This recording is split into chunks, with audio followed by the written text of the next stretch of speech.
मन्नू से मनोहर लाल का सफर इन्हीं गली कूचों से होकर गुजरा है। कोई उन्हें किस्मत का धनी कहें या फिर पैराशूट से उतरा हुआ मुख्यमंत्री, लेकिन इन पगडंडियों से लेकर कबीर कुटिया तक का सफर इस बात का गवाह है कि उन्होंने कितनी जद्दोजहद के बाद ये मुकाम पाया है।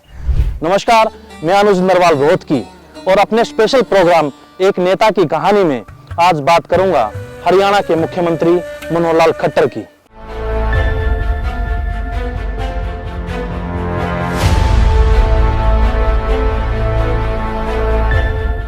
मनोहर लाल अभी दुनिया में आए भी नहीं थे कि उनके परिवार के लिए संघर्ष का दौर शुरू हो गया। बात 1947 की है, जब हिंदुस्तान दो हिस्सों में तकसीम हो गया था। अब खट्टर परिवार के सामने दो ही विकल्प बचे थे, भारत या फिर पाकिस्तान। परिवार ने पाकिस्तान के हिस्से में आए झंग जिले को छोड़कर भारत आने का फैसला लिया। शुरुआती दिनों में खट्टर परिवार हरियाणा सूबे के रोहतक जिले के निंदाना गांव में बस गया, लेकिन उनके आगे अब संकट रोजगार था। उनके पास ना तो कोई जमा पूंजी थी, न ही कोई कमाई का साधन। पिता हरबंस लाल और दादा भगवान दास मजदूरी कर जैसे तैसे गुजारा करने लगे। इस दौरान उन्होंने कुछ पैसे जोड़कर निंदाना गांव में ही किरियाने की दुकान खोल ली। 5 मई 1954 को जन्मे मनोहर परिवार के लिए लक्की साबित हुए। उसी दौरान परिवार को रोहतक जिले के मदीना गांव में जमीन अलॉट हो गई, लेकिन परिवार ने रोहतक से 8 किलोमीटर दूर बनियानी गांव में बसने का फैसला लिया और मदीना की जमीन को बेचकर यहीं पर जमीन खरीद ली। ये साल था 1958। पिता खेती बाड़ी कर परिवार का पालन पोषण करने में जुट गए। मनोहर अब 6 साल के हो चुके थे। पिता ने उनका स्कूल में दाखिला करवा दिया। 7 भाई बहनों में सबसे बड़े होने के नाते मनोहर लाल के ऊपर ज्यादा जिम्मेवारी थी। होश संभालते ही वे खेती के काम में पिता का सहयोग करने लगे। मनोहर लाल खेतों का काम भी काफी मेहनत से करते थे। स्कूल जाने से पहले रोज तड़के 4 बजे उठकर खेतों में जाना और सब्जियां तोड़कर अपनी साइकिल पर मंडी पहुंचाना उनका रोज का काम था। हाँ, बचपन खेती बाड़ी करे आ रहे जी। हाँ, बहुत काम किया उन्होंने भी। हाँ, सब्जी का एक खेत के का बड़ा बहुत काम किया उन्होंने। उन मेहनती थे, लगे रहते थे, पढ़ाई में भी अच्छे थे। इनके पिताजी बहुत मेहनती और परिश्रमी आदमी थे। हल बाया करते, ट्रैक्टर बाया करते, खेती बाड़ी कराया करते जी। ये भी करवा करता जी, हम पढ़ा करते जिसे बच्चे करवा कर काम खेती बाड़ी में हाथ बटाता था। ये मुश्किलें जरूर हैं मगर ठहरा नहीं हूं मैं, मंजिल से जरा कह दो अभी पहुंचा नहीं हूं मैं। कुल मिलाकर तमाम मुश्किलात के बावजूद मनोहर ने 10वीं पास कर ली। इतनी पढ़ाई करने वाले परिवार के वो पहले सदस्य बने।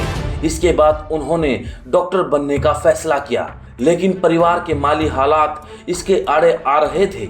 पिता हरबंस लाल चाहते थे कि मनोहर लाल पढ़ाई छोड़ दे और खेती बाड़ी पर ध्यान दे, लेकिन मनोहर लाल पढ़ना चाहते थे। इसलिए मां शांति देवी से पैसे लेकर उन्होंने रोहतक के गवर्नमेंट कॉलेज में दाखिला ले लिया और मेडिकल की पढ़ाई शुरू कर दी। इसके बाद मेडिकल प्रवेश परीक्षा की तैयारी करने के लिए मनोहर लाल अपने रिश्तेदारों के पास दिल्ली पहुंच गए, जहां अपने गुजारे और पढ़ाई के खर्च के लिए वे बच्चों को ट्यूशन पढ़ाने लगे। इस दौरान उन्होंने परिवार के रुपए उधार लेकर सदर बाजार में कपड़े बेचने का काम भी शुरू कर दिया।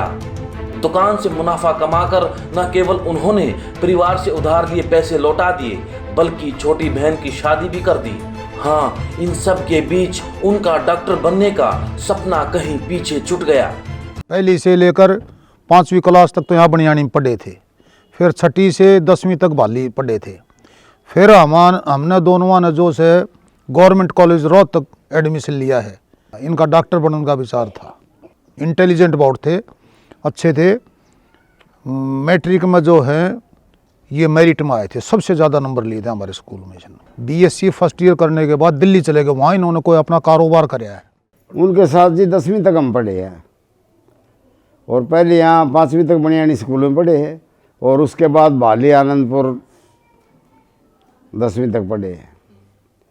और बचपन से ही बहुत ठीक हिसाब से थे वो और क्लास में भी बहुत होशियार थे और उनका नेचर बड़ा अच्छा था जी।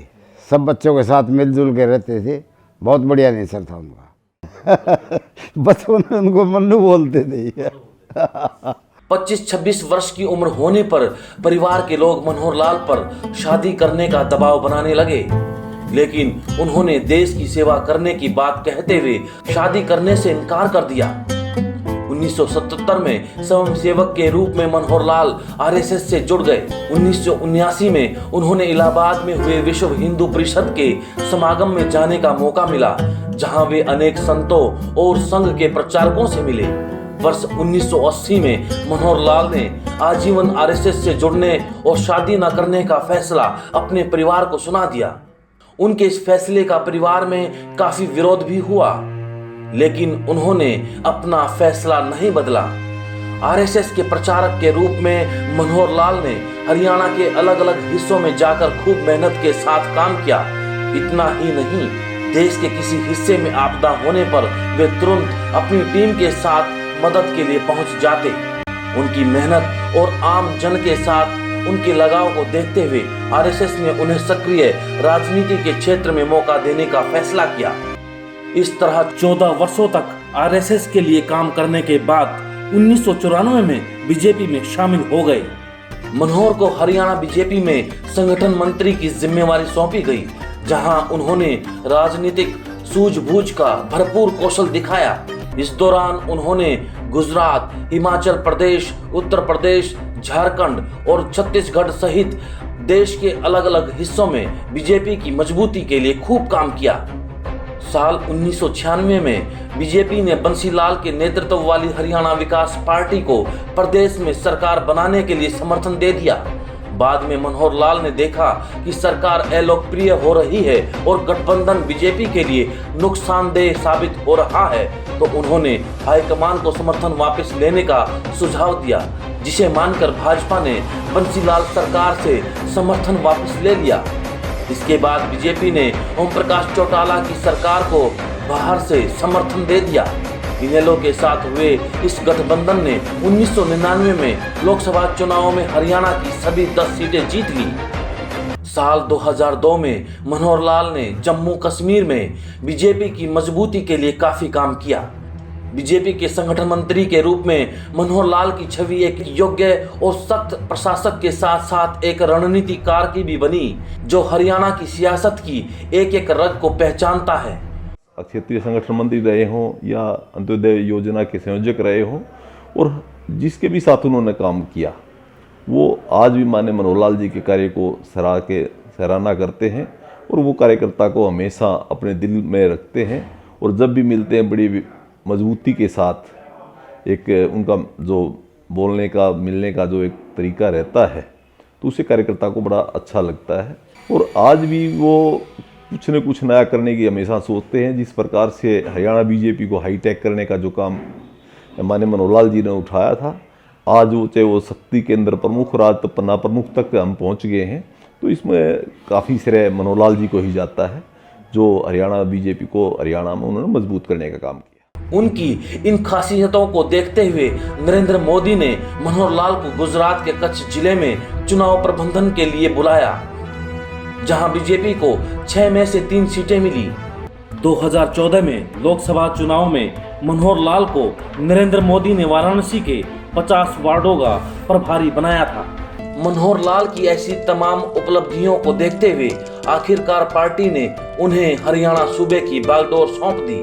पिछले 9 सालों से, यानी कि हरियाणा की कमान संभालने के बाद, वे हरियाणा सूबे के आखिरी छोर पर खड़े व्यक्ति तक उसका हक पहुंचाने में लगे हैं।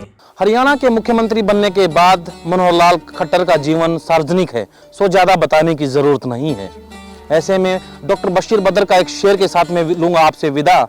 उन्होंने कहा था कि हम तो दरिया हैं, हमें अपना हुनर मालूम है, जिधर भी चल पड़ेंगे रास्ता हो जाएगा। फिर मिलता हूं किसी एक नेता की कहानी के साथ। नमस्कार।